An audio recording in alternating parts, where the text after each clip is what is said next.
Hey guys, it's Suga's beauty mark.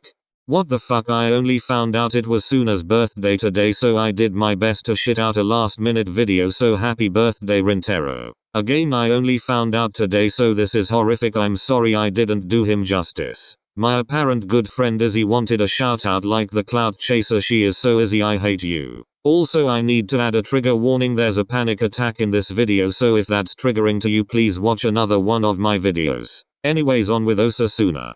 Before I start, I'd like to say that I don't own any of the characters, just the storyline, and the way that the characters act in this video do not reflect their actions in the show. Rintaro. Suna's body tensed up at the sound of that voice.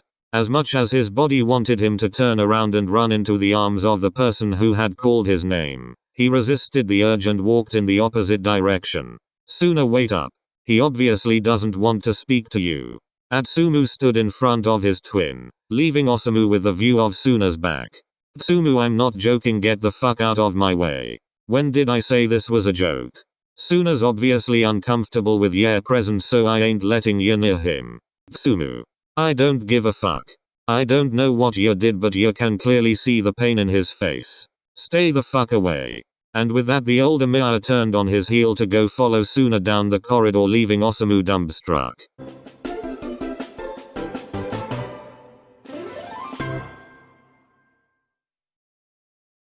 Suna was sitting in the furthest corner of the library. His hands were shaking and breathing became a struggle. He started crying while trying to gasp for air. Yesterday Kita beat up Eren. What? Cause Eren said I looked like Sangwoo and started singing Killing Me Softly, then Kita hit him in the dick with a mop. Kita wouldn't do that. Yeah right, he didn't. I needed to distract you with something stupid. Are you okay now? Suna had stopped shaking and he was breathing normally again. Yes. Thank you. No problem. I'm guessing that was because of my idiotic brother. Suna fiddled with his fingers. You obviously don't have to tell me what he did, but I'm here for you if you need it. He kissed me.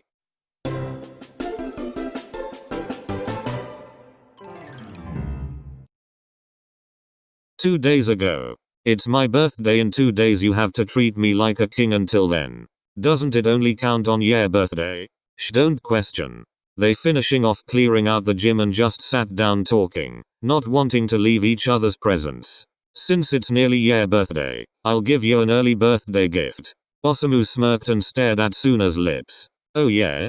What would that be? Suna couldn't help a smile decorating his face as Osamu got rid of the space between them. Meow Osamu. That's my cue. See you tomorrow. Suna could barely manage a nod. He sat there with his face bright red, unable to move. After a while he got up to go ask Osamu what just happened when he heard him speaking to Akaji. He stopped to listen to their conversation. Why are you walking away so fast? You did it to make fun of him, didn't you? Suna felt his heart stop. Obviously, why else would I? Suna didn't want to hear any more. He left through the gym back door and ran home with tears clouding his vision.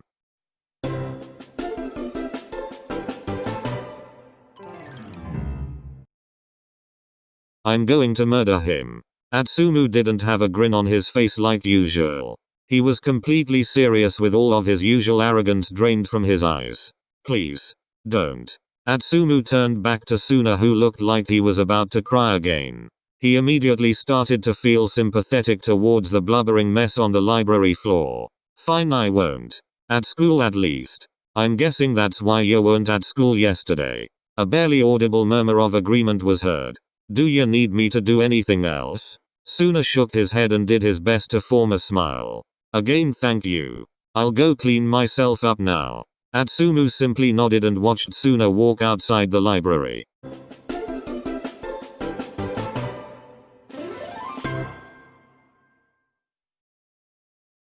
Osamu heard the front door slam. Where've you been? He was lying down on the sofa when Atsumu came in. Omi surprised me after school. Sakusa was in Hyogo. He still is. He's staying over tonight. Please don't fuck when I'm in the house. One, no, you two, yeah, not gonna be in the house. What do you mean? Look, I know you're a moron, but we both know you're madly in love with Suna, so you're a piece of shit for what you did. It's his birthday too and you haven't done nothing. He's been avoiding me and I dunno why. Maybe it's cause you kissed him and played with his feelings. Osamu's eyes widened. He told you I kissed him? Yeah. He also told me that you spoke to Akaji saying it was to take the piss. What? I'd never do that to Rin, I love him. That's not what he thinks. Shit. Osamu scrambled up the stairs to grab Suna's gift and stumbled into Sakusa when going through the front door. Hurt my brother and I'll kill ya. Sakusa didn't even have time to reply cause Osamu was running down the street. What was that? Never mind him. Anyways, come on, I wanna watch Mean Girls.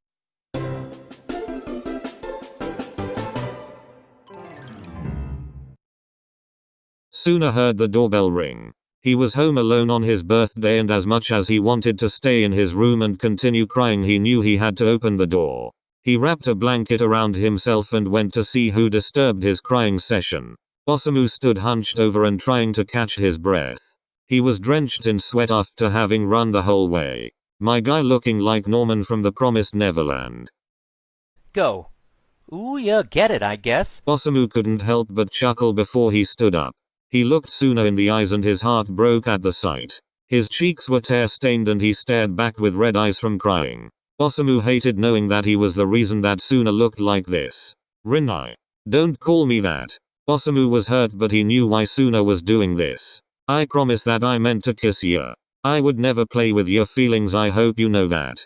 When you heard me and Akaji we were talking about Atsumu. Huh? Osamu sighed. I drew dicks and wrote I want Omi's one on his face when he fell asleep in class. Suna snorted. Wait, so?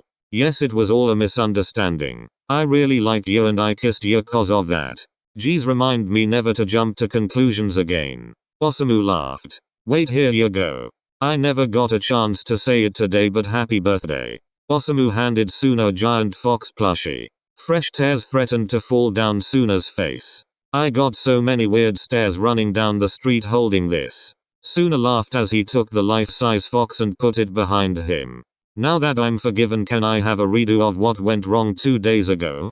Who said you're forgiven? And it didn't go wrong, it was actually pretty nice, I just misunderstood the situation. So are you saying I'm a good kisser? I'll need more data before I come to that conclusion. Just say you wanna kiss me. Shut up. Osamu smirked as Suna pulled him closer. They kissed with the cold January breeze surrounding them. Bruh, I'm so unoriginal and not creative to the point where all my videos end with a kiss. I need new ideas, help.